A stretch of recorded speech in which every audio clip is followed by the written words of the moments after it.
ووجدوا ما عملوا حاضرا ولا يظلم ربك أحدا. وإذ قلنا للملائكة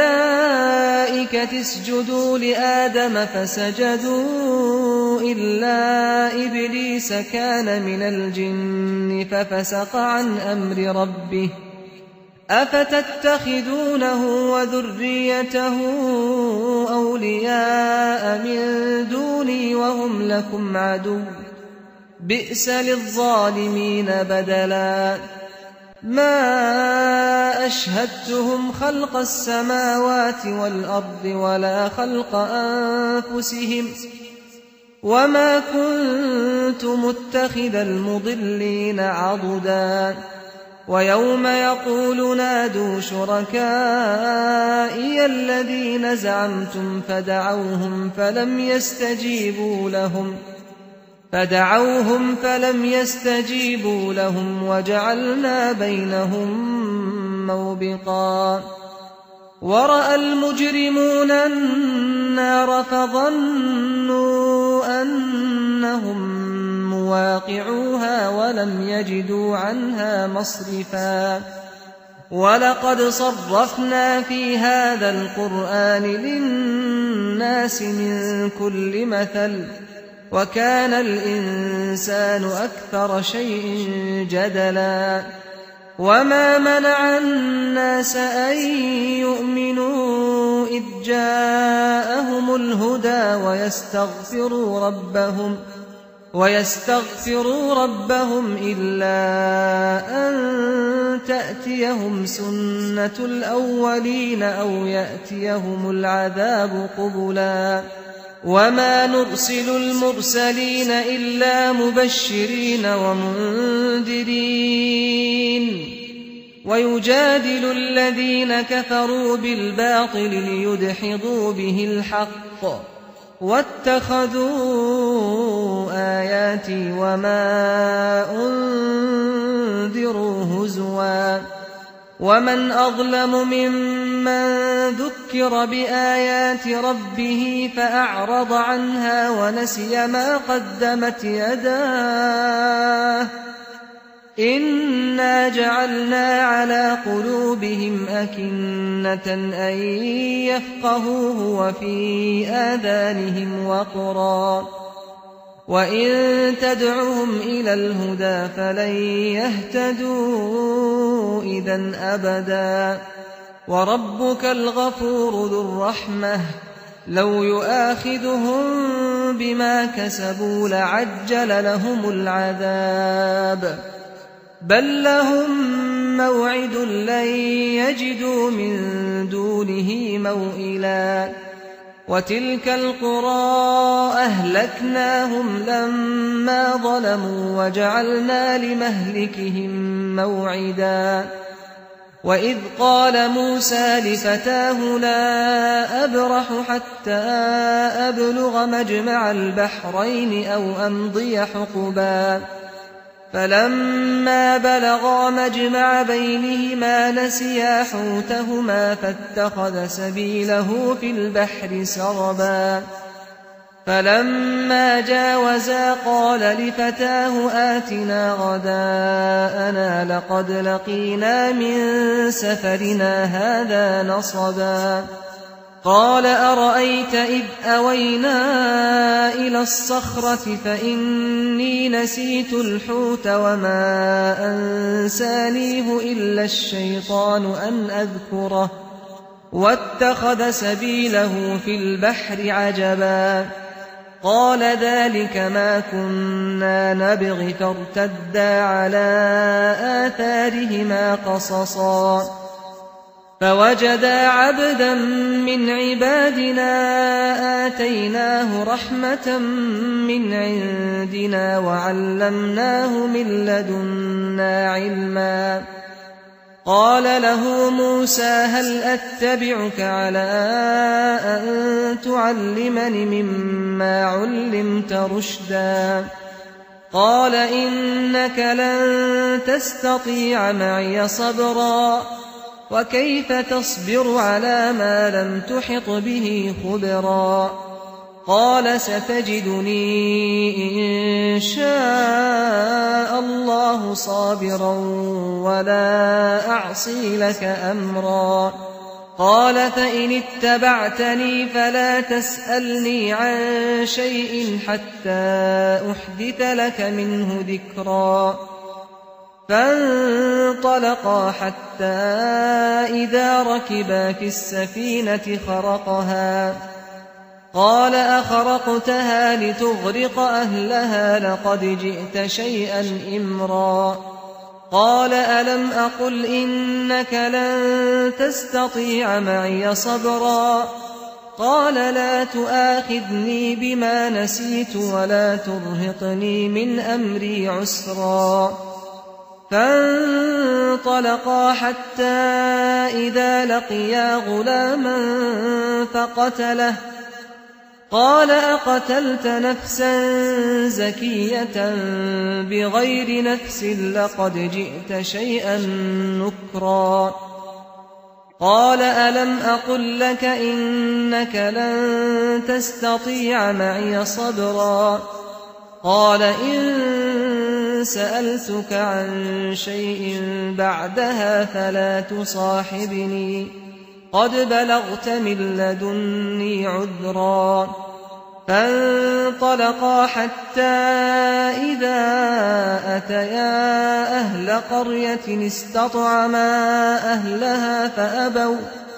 فأبوا أن يضيفوهما فوجدا فيها جدارا يريد أن ينقض فأقامه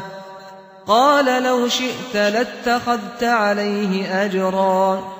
قال هذا فراق بيني وبينك سأنبئك بتأويل ما لم تستطع عليه صبرا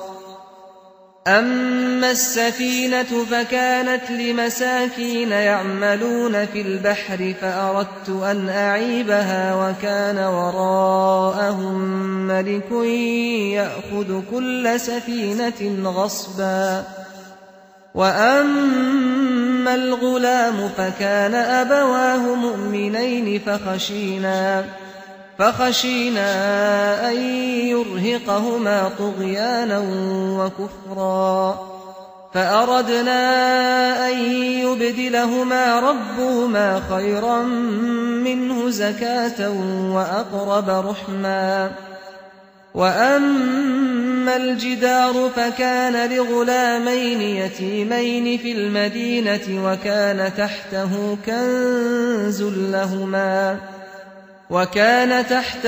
كنز لهما وكان أبوهما صالحا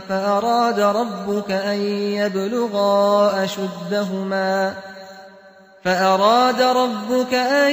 يبلغا أشدهما ويستخرجا كنزهما رحمة من ربك وما فعلته عن أمري ذلك تأويل ما لم تسطع عليه صبرا ويسألونك عن ذي القرنين قل سأتلو عليكم منه ذكرا إنا مكنا له في الأرض وآتيناه من كل شيء سببا فأتبع سببا حتى إذا بلغ مغرب الشمس وجدها تغرب في عين حمئة ووجد عندها قوما قلنا يا ذا القرنين إما أن تعذب وإما أن تتخذ فيهم حسنا قال أما من ظلم فسوف نعذبه ثم يرد إلى ربه فيعذبه عذابا نكرا وأما من آمن وعمل صالحا فله جزاء الحسنى وسنقول له من أمرنا يسرا ثم أتبع سببا حتى إذا بلغ مطلع الشمس وجدها تطلع على قوم لم نجعل لهم من دونها سترا كذلك وقد أحطنا بما لديه خبرا ثم أتبع سببا حتى إذا بلغ بين السدين وجد من دونهما قوما لا يكادون يفقهون قولا قالوا يا ذا القرنين إن يأجوج ومأجوج مفسدون في الأرض فهل نجعل لك خرجا على أن تجعل بيننا وبينهم سدا قال ما مكني فيه ربي خير فأعينوني بقوة أجعل بينكم وبينهم ردما آتوني زبر الحديد حتى إذا ساوى بين الصدفين قال انفخوا حتى إذا جعله نارا قال آتوني أفرغ عليه قطرا فما استطاعوا أن يظهروه وما استطاعوا له نقبا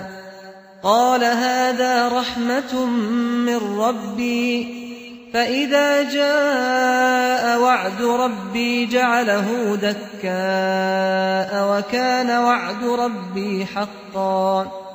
وتركنا بعضهم يومئذ يموج في بعض ونفخ في الصور فجمعناهم جمعا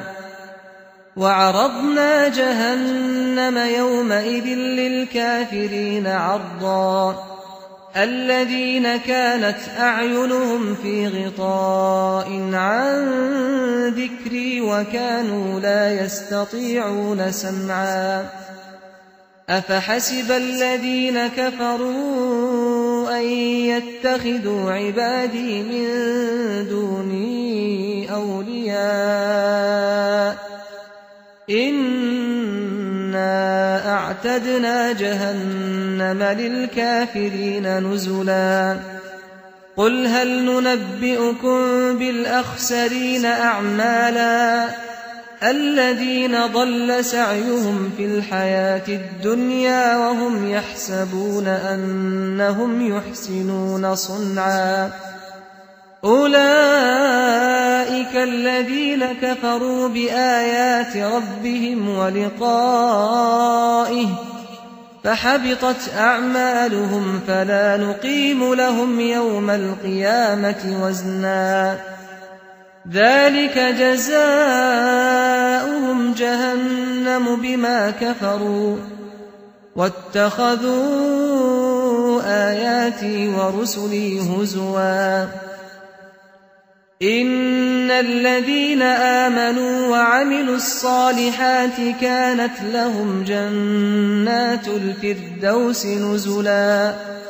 خالدين فيها لا يبغون عنها حولا